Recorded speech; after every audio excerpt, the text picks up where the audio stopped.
Hello, and welcome to The Bard's Truth with your host, The Green Bard. This is the first in my new clickbaity Top 10 series. The Top 10 Sword Fighters in a Game of Thrones / A Song of Ice and Fire. One of the scenes from the Jon Snow POV chapters that I recently covered in my latest The Direwolves of Winterfell videos did not feature Ghost, so I didn't cover it there. It is a powerful scene during which Mance Rayder, disguised as Rattleshirt, fights Jon Snow in the training yard at Castle Black. With that scene on my mind, I decided to release this video. So I was inspired to make this list because I randomly came across the question, is Jon Snow currently the best, if not one of the best, swordsmen, while browsing the website Quora? So since I know that if I just submitted an answer on Quora, I would be nowhere near the top 10 because I'm very late to the game, I decided to make this list and share it here instead. Anyway, after not being satisfied by what I read there on Quora, and after contemplating that I've never liked the common answers to this question, I decided that the only real way to evaluate Jon's swordsmanship here is to consider what we know about him in relation to the other best sword fighters in our story. So, voila! I had to make this list and to decide if Jon belongs on it. Selection criteria. I'm choosing to limit the potential candidates by some criteria as follows. 1. They must appear in the main Ice and Fire contemporary storyline. Cannot appear only in flashbacks. 2.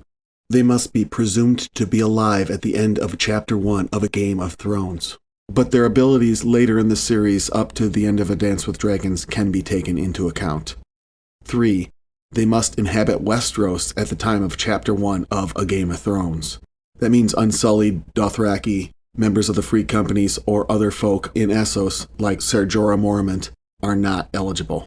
4. They must be a canon character in A Song of Ice and Fire. Show-only characters such as Clubfoot Carl are not eligible.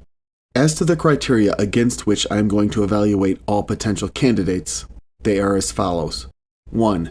Deadliness with a sword. 2. Really, there's no other criteria. See number 1. So yeah, deadliness is the key, or perhaps the likeliness of coming out alive in a sword fight would be the tail side of that same coin.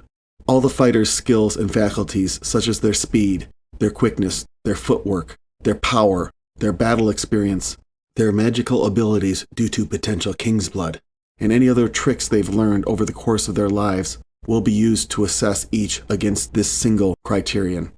So without further ado, here are our fighters, in reverse order. Number 10, Bronn, Sir Bronn of the Blackwater.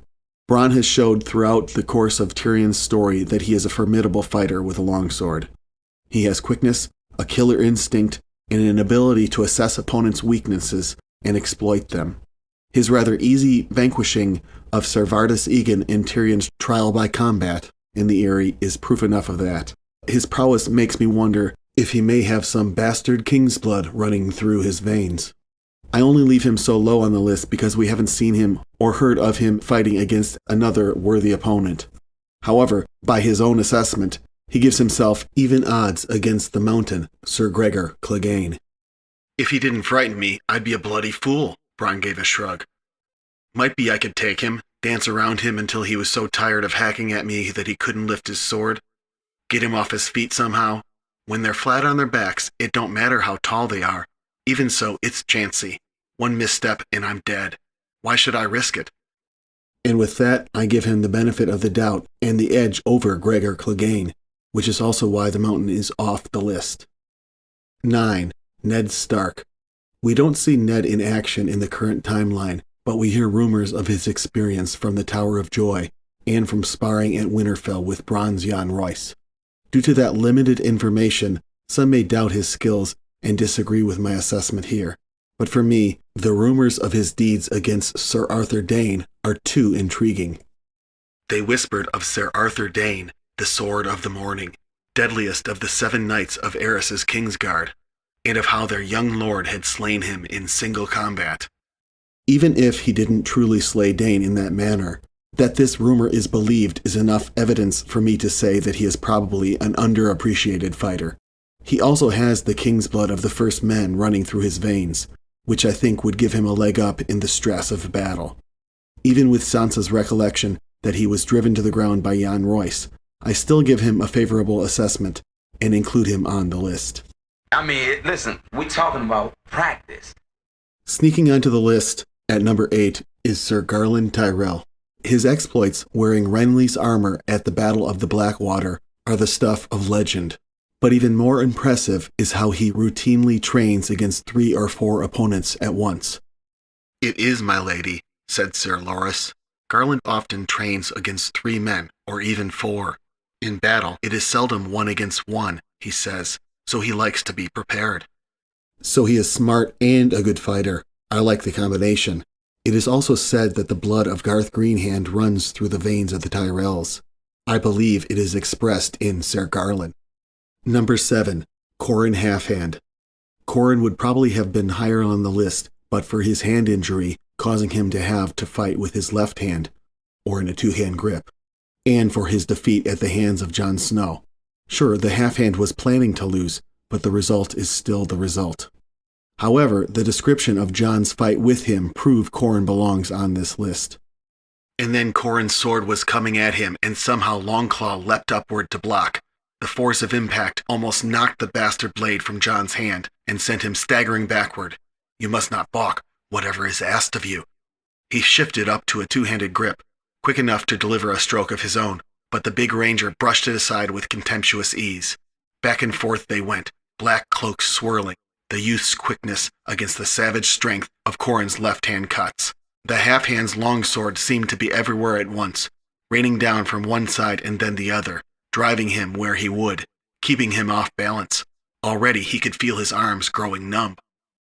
I also have some fun tinfoil about who I think the half-hand really is, and if it's true, it might mean he bears the king's blood of the great empire of the Dawn, going all the way back to the Pearl Emperor. Number 6, Jaime Lannister. Like Qhorin, Jaime is not in the top 5 primarily due to his injury. He has not yet achieved the post-injury prowess that was displayed by the half-hand in that last quote, but I believe that he has adopted a mindset and has potential that will enable him to be even better than Qhorin was. His fight with Brienne of Tarth, even while his hands were bound, was truly amazing.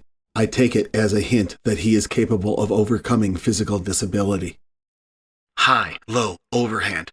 He rained down steel upon her, left, right, backslash, swinging so hard that sparks flew when the swords came together.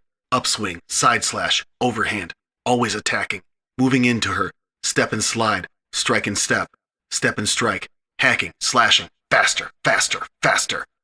Until breathless, he stepped back and let the point of his sword fall to the ground, giving her a moment of respite. Not half bad, he acknowledged, for a wench.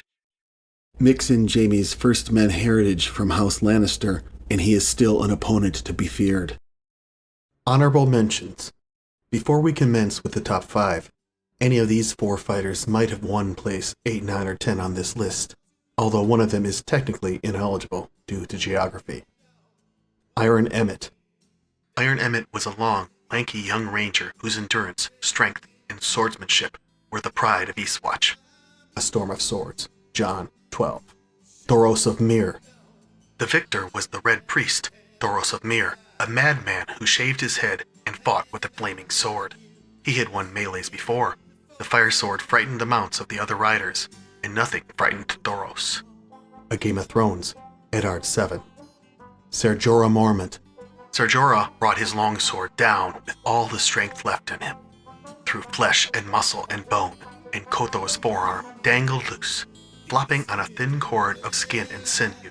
The knight's next cut was at the Dothraki's ear, so savage that Kotho's face seemed almost to explode. A Game of Thrones, Daenerys 8. Ser Lyn Corbray, who carries the Valyrian steel blade, Lady Forlorn. The gods favor the man with the just cause, said Ser Lyn Corbray. Yet often that turns out to be the man with the surest sword.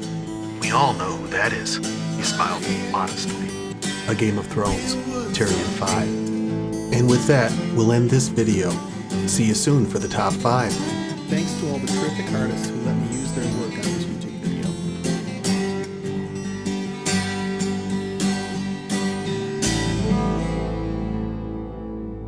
If you enjoy this content, you can also consider supporting us on Patreon.